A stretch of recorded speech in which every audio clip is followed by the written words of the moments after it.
ma femme a commencé un nouveau travail et s'est fait laver le cerveau par ses collègues, qui lui ont fait croire que la misérable vie de célibataire était la voie à suivre. Elle m'a assigné une ordonnance de protection et des preuves que je la trompais. Alors je lui ai exposé la situation, parce qu'elle venait de ruiner sa propre vie toute seule. Salut, je traverse actuellement une sale période avec ma future ex-femme. Je ne veux pas en parler aux gens proches de moi parce que j'ai besoin d'un avis impartial. Alors je me tourne vers vous pour avoir de l'aide, et j'espère que vous serez indulgents parce que je vis un moment difficile. Il y a environ 2 semaines, ma femme m'a fait signifier les papiers du divorce ainsi qu'une requête pour une ordonnance de protection contre moi, accompagnée de preuves que je la trompais. La raison pour laquelle je mets preuve entre guillemets prendra tout son sens très vite. Pour le contexte, ma femme a 31 ans et moi 44. Nous sommes mariés depuis 5 ans. Nous étions déjà en couple sérieux depuis 3 ans avant cela, et c'est elle qui voulait se marier au plus vite pour pouvoir fonder une famille. Nous avons donc suivi son plan, et elle a pu être mariée avant ses 30 ans, même si je n'étais pas très enthousiaste à l'idée du mariage. Pas parce que je ne l'aimais pas assez,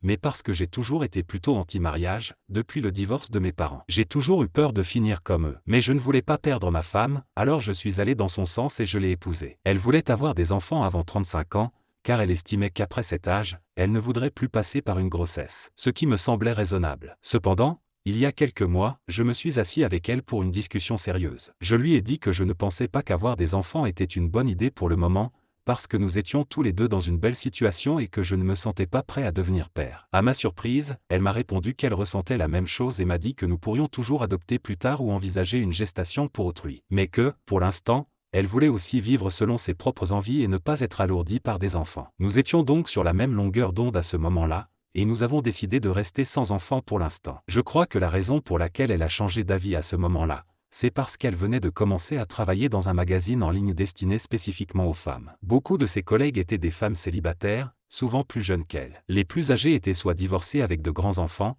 soit mariés, proches de notre âge, mais très peu avaient des enfants. Au départ, je n'en étais pas sûr, mais aujourd'hui, j'en suis convaincu. La culture de son nouveau travail avait quelque chose d'assez extrémiste, pour être honnête. C'était très que les hommes sont des ordures. Au début, je ne m'en suis pas préoccupé parce que j'aimais ma femme. Et j'aime penser qu'avant de travailler pour ce magazine, elle aussi m'aimait sincèrement. Je n'étais donc pas inquiet. Je me considère comme un homme féministe moderne, et je croyais que peu importe ce que ses collègues pensaient, elle ne se laisserait pas embarquer là-dedans. Et surtout, que ça ne s'appliquerait jamais à moi. Malheureusement, je m'étais lourdement trompé. J'ai lu certains articles que ma femme et ses collègues publiaient sur leur site, et j'étais toujours surpris. Soutenir l'émancipation des femmes, j'étais pour. Mais leur magazine allait plus loin, il avait un discours ouvertement extrémiste, et rabaissait même les femmes qui choisissaient de se marier ou de mener une vie plus traditionnelle. Ce que je trouvais assez étrange. Je ne suis pas un expert en études de genre, mais je n'étais pas à l'aise avec le type de contenu auquel ma femme contribuait. Nous en avons d'ailleurs discuté plusieurs fois. Mais elle m'a toujours rassuré en me disant que ce n'était que son travail,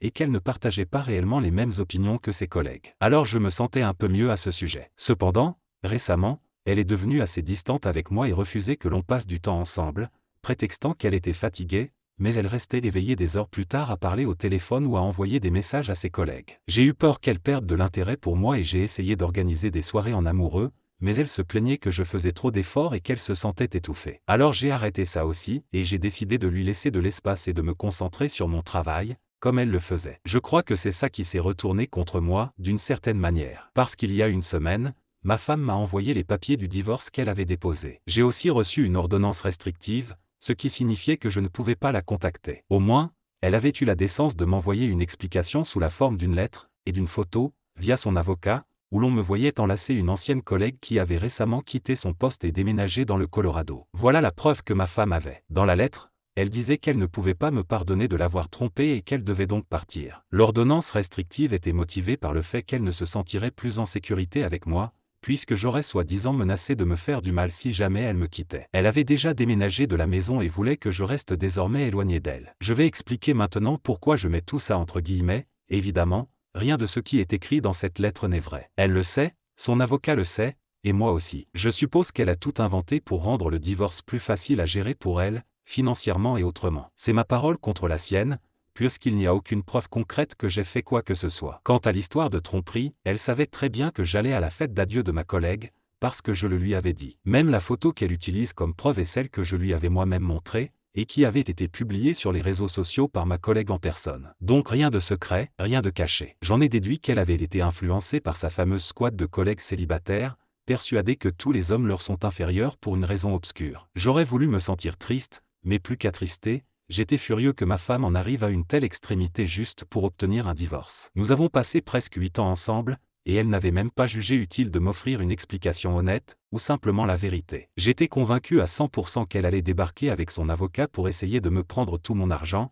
parce que ma femme a toujours eu un petit côté matérialiste. Mais là, c'était une tactique vraiment basse et dégueulasse. J'ai voulu l'appeler ou la contacter pour la confronter, pour comprendre ce qui lui passait par la tête, mais j'ai décidé de ne pas le faire, car ce ne serait pas bon pour le dossier de l'ordonnance restrictive. Toute la nuit, je me suis demandé ce que j'allais faire ensuite. Bien sûr, j'avais déjà parlé à mon avocat dès que j'avais reçu la notification du divorce et de l'ordonnance. Mais même au-delà de ça, je ressentais le besoin de faire quelque chose. Je savais qu'il n'y avait aucune chance que cette ordonnance restrictive tienne devant un tribunal, puisqu'elle n'avait aucune base légale. Mais ça m'agaçait profondément qu'elle m'impose ça. Comme je ne pouvais pas l'appeler pour lui parler directement, j'ai longuement réfléchi à ce que j'allais faire. Et puis, après beaucoup de réflexion, j'ai décidé d'appeler mon beau-père. C'était une grosse décision pour plusieurs raisons. La première, c'est que mon beau-père est un homme strict, un vrai militaire dans l'âme puisqu'il est vétéran de guerre, et même en tant qu'adulte, j'ai toujours eu peur de lui. Même ma belle-mère le craint, et il est un peu le dictateur de sa maison. J'évite habituellement de lui parler autant que possible. Pas seulement parce qu'il est intimidant, mais parce qu'il est très colérique, ne mâche jamais ses mots et ne sourit presque jamais, sauf quand il est avec sa famille. Il m'a fallu très longtemps pour qu'il m'apprécie un peu, même après notre mariage, et malgré ça je ne me suis jamais senti vraiment à l'aise avec lui. Mais la situation l'exigeait, et je ne pouvais pas laisser les choses se passer ainsi simplement parce que j'avais peur de lui parler. Je savais qu'il n'apprécierait pas du tout ce que ma femme essayait de faire et qu'il prendrait sûrement des mesures contre elle. Alors je l'ai appelé et je lui ai tout raconté. J'étais à moitié convaincu qu'il allait exploser contre moi, mais il s'est contenté de dire qu'il allait s'en occuper, puis il a raccroché sans ajouter un mot. Peu après, j'ai reçu un message de ma femme. Elle me disait qu'elle était désormais prête à me parler et qu'elle avait déjà demandé à son avocat d'annuler la procédure de divorce ainsi que la requête d'ordonnance de protection. Je n'ai rien compris à ce revirement soudain, à ce qui avait bien pu se passer dans la nuit pour la faire changer d'avis aussi vite. Alors, encore une fois, j'ai décidé de rappeler mon beau-père, parce que je ne voulais pas parler à ma femme. Je lui ai demandé ce qu'il avait fait exactement. Au début, il m'a dit de m'occuper de mes affaires, mais j'ai insisté en exigeant une explication, parce que sa fille ne pouvait pas jouer avec moi et mes sentiments de cette façon. J'ai eu du mal, mais j'ai osé le lui dire. Après quelques secondes de silence, il m'a répondu qu'il avait dit à sa fille qu'il allait la déshériter. Ça n'aurait peut-être pas eu autant d'impact en temps normal, mais récemment mon beau-père avait fait fortune en rejoignant sa sœur dans son entreprise, et ça marchait très bien pour eux. Il comptait nous annoncer la nouvelle au dîner du week-end, mais après avoir découvert ce que sa fille avait tenté de faire, son comportement immoral et malhonnête, il avait annulé ses projets et était déjà en train de rencontrer son avocat pour modifier son testament. J'étais sous le choc qu'il ait pris sa décision si rapidement, mais il m'a expliqué que l'avidité et le matérialisme de sa fille avaient toujours été un problème pour lui, et qu'il ne pouvait plus fermer les yeux là-dessus simplement parce qu'elle était sa fille. Apparemment, ce n'était même pas la première fois qu'elle essayait quelque chose de ce genre. Quand elle était au lycée, elle avait eu des problèmes avec une amie parce qu'elle lui avait emprunté de l'argent et avait ensuite refusé de le rendre, en prétendant qu'elle n'avait jamais rien emprunté. Mais son père avait tout de suite compris. À l'époque, il avait remboursé l'amie de sa fille, et avait tenté d'expliquer à sa fille qu'elle ne pouvait pas se permettre de prendre de l'argent aux gens. Mais elle avait retourné la situation contre lui, en lui disant que si seulement il avait été moins radin, elle n'aurait jamais eu besoin d'emprunter quoi que ce soit. Depuis ce jour, l'argent avait toujours été un sujet de tension entre eux. Et ce qu'elle essayait de faire avec ce divorce était, selon lui, une tentative flagrante de mettre la main sur toutes nos richesses communes, y compris notre maison. Elle l'avait même reconnu devant lui lorsqu'il l'avait appelée pour la confronter, elle lui avait dit de ne pas se mêler de ça parce qu'elle allait récupérer tout l'argent et la maison dans le divorce, car elle ne pouvait plus traîner un mari boulet avec elle. Je ne plaisante pas. Elle a vraiment dit ça de moi, et c'est d'autant plus drôle que, si quelqu'un est un poids mort dans notre couple, c'est bien elle. J'ai remercié son père de m'avoir enfin dit la vérité, même si c'était ridicule qu'il me cache ce genre de choses depuis si longtemps. Ensuite, j'ai envoyé un message à ma femme pour lui dire que j'étais heureux qu'elle ait décidé de divorcer, que désormais elle pouvait vivre son rêve de célibataire avec ses collègues ratés, puis je l'ai bloquée. Après tout, c'est elle qui avait non seulement essayé de divorcer pour mettre la main sur tout notre argent durement gagné, mais aussi tenté de me faire passer pour une menace afin de rendre le règlement de divorce et la pension alimentaire plus facile à obtenir. Pour ceux qui se demandent encore pourquoi je suis si sûr de ses motivations,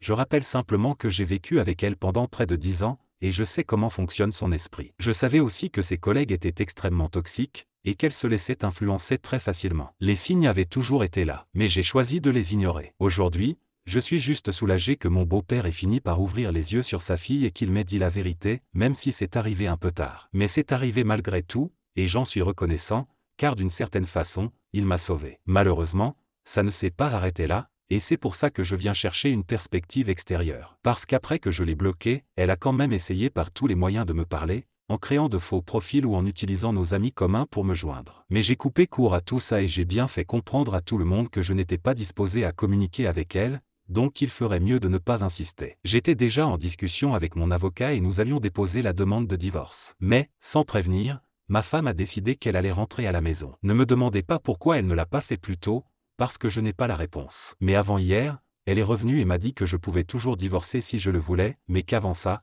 je devais arranger sa relation avec son père pour qu'il ne change pas son testament, et aussi la laisser vivre dans ma maison le temps qu'elle trouve un logement. C'était ridicule qu'elle s'imagine que j'allais accepter ça. J'ai immédiatement dit non, et je lui ai ordonné de quitter les lieux où j'appellerais la police. Mais elle est restée plantée là et a continué à se disputer avec moi. Elle m'a accusé d'être égoïste et m'a dit que je devais lui pardonner, parce que tout ça n'était qu'une erreur, qu'elle s'était laissée emporter par ses amis du travail. Je lui ai répondu que peut-être j'aurais pu pardonner une petite bêtise, quelque chose de vraiment insignifiant, mais pas ça. Pas une chose aussi grave. Et imaginer qu'elle pouvait simplement débarquer comme ça et que tout serait pardonné, c'était vraiment stupide de sa part. Je lui ai redemandé de partir, mais elle a refusé encore une fois, en me disant que le minimum que je pouvais faire, c'était parler à son père pour qu'il lui pardonne, afin qu'elle ait au moins un toit. La simple audace de me demander de réparer sa relation avec son père, alors que c'est elle qui avait tout détruit, m'a fait exploser. Et c'est là que j'ai peut-être un peu dérapé. Dans le feu de l'action, je me suis retourné et je lui ai dit qu'elle n'était rien d'autre qu'une chercheuse d'or,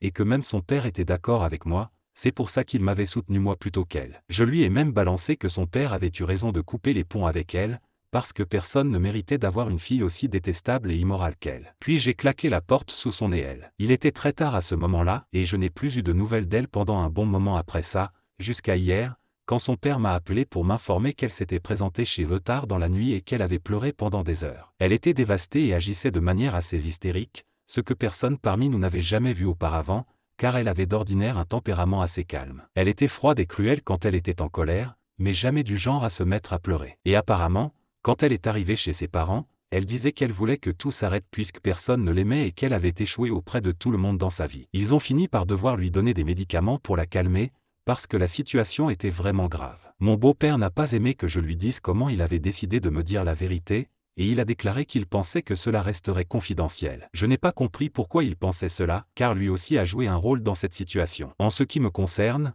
il aurait dû être franc avec moi au sujet de la tendance de sa fille à aller au-delà de toute limite simplement pour de l'argent, comme une personne décente l'aurait fait. Mais peut-être que son attitude de père strict n'était qu'une façade, et que sa morale ne s'appliquait pas lorsqu'il s'agissait de sa fille. Je lui ai dit que je ne le connaissais pas, et que je n'avais jamais promis la moindre confidentialité, donc il n'aurait rien dû attendre de moi. Il s'est énervé et m'a accusé d'avoir ruiné la vie de sa fille, parce qu'apparemment c'était moi qui avais provoqué sa dépression, et non pas sa propre malhonnêteté et ses manières tordues. J'étais, selon lui, responsable de son état mental actuel. Pour une raison que j'ignore, je ne sais pas quoi croire. Et j'ai pensé que peut-être le regard d'un étranger pourrait m'aider à y voir plus clair. Alors oui, j'ai dit à ma femme que c'était son père qui l'avait dénoncé, après qu'elle a essayé de me piéger et de prendre tout mon argent en demandant le divorce et en prétendant que je l'avais trompée. Alors environ une semaine s'est écoulée et je n'ai toujours pas eu de contact avec ma femme, mais je sais avec certitude qu'elle a reçu la notification de divorce que j'ai déposée il y a quelques jours. J'ai décidé que je n'étais absolument pas en tort dans cette histoire. Elle voulait vivre une vie de célibataire. Très bien. Elle pouvait avancer et vivre comme elle l'entendait. Mais après ce qu'elle m'a fait, je ne prenais plus le risque de la laisser continuer à faire partie de ma vie. Elle était devenue un fardeau et je ne pouvais tout simplement pas me permettre ça à ce stade de ma vie. J'avais toujours mené ma vie de la façon dont elle le voulait, mais je réalise seulement maintenant à quel point c'était malsain de sa part d'attendre cela. Et c'est un peu de ma faute aussi, parce que je me suis contenté de suivre sans jamais me demander pourquoi tout devait toujours se passer selon son plan. J'étais plutôt du genre à suivre le courant, et donc je n'avais pas vraiment de plan à moi. C'est pour ça que je suivais simplement ce qu'elle disait et faisais toujours ce qu'elle voulait que je fasse. Si j'avais su que cela me reviendrait en plein visage un jour, je ne serais jamais tombé dedans. Je suis encore sous le choc de tout ça, mais je finirai par m'en remettre, parce qu'elle n'en vaut tout simplement pas la peine. Les 2 derniers mois ont été les pires de ma vie, à cause de la distance émotionnelle qui s'était installée entre ma femme et moi. Mais maintenant, je n'aurai plus à gérer ça, ni elle. Il n'y a plus d'incertitude sur l'avenir de notre relation, puisque désormais il n'y a plus de relation du tout. Je ne sais pas ce qu'elle fait ni comment elle va, parce que j'ai bloqué à la fois elle et mon beau-père, puisqu'aucun des deux ne se soucie de qui que ce soit d'autre qu'eux-mêmes. J'ai l'impression d'avoir complètement gaspillé les 8 dernières années de ma vie avec cette femme affreuse. Je suis sûr qu'il y aura des répercussions à ce que j'ai fait, parce que, comme je l'ai dit, ma femme est vraiment froide et calculatrice, donc elle ne va pas juste laisser le divorce se dérouler tranquillement sans tenter quoi que ce soit pour se venger. Je veux juste savoir ce qu'elle va faire, parce que si elle fait quelque chose d'illégal, alors je serai heureux de la traîner devant les tribunaux pour ça, en plus du divorce. Exactement comme elle avait essayé de le faire avec moi. Sauf que moi j'aurais de vraies raisons, et je n'aurais pas besoin de dépendre de mensonges ni d'essayer de piéger une personne innocente juste pour de l'argent. Je suis de retour. Malheureusement, je ne pense pas pouvoir emmener ma femme devant les tribunaux, parce que ce qu'elle fait n'est pas techniquement illégal, vu qu'elle ne me diffame pas ouvertement, mais c'est assurément agaçant, pour ne pas dire plus. Elle et sa bande de collègues célibataires misérables publient des articles vaguement liés à moi. Ils en ont mis un en ligne récemment à propos des maris qui ne peuvent vous aimer que tant que vous dansez sur leur musique, et comment ce sont les plus toxiques, ce qui est totalement faux. Mais elle a utilisé quelques anecdotes de notre vie de couple. Je ne suis pas techniquement identifiable par ces informations, mais c'est quand même très agaçant et j'aimerais qu'il y ait une solution légale à ça. J'ai même demandé à mon avocat à ce sujet, mais comme moi-même j'ai posté des choses sur elle sur Reddit, je ne pense pas avoir l'avantage moral ici. Donc, elle peut probablement continuer à poster sur moi et je devrais juste ignorer tout ça,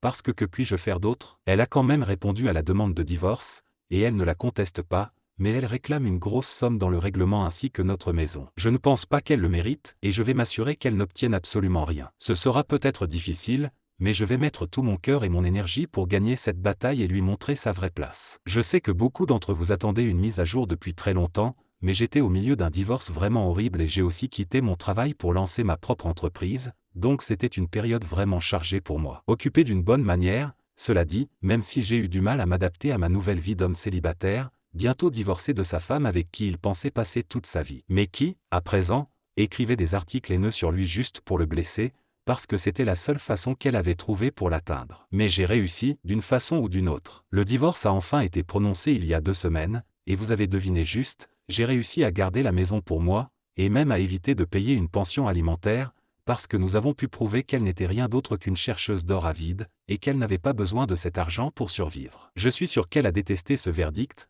mais tant pis pour elle, j'imagine, parce que maintenant je vais vivre une belle vie qui n'implique plus du tout sa présence, et je ne pourrai pas être plus heureux. C'est assez émouvant d'écrire tout ça, mais j'en ai enfin terminé, et je suis tellement heureux en ce moment.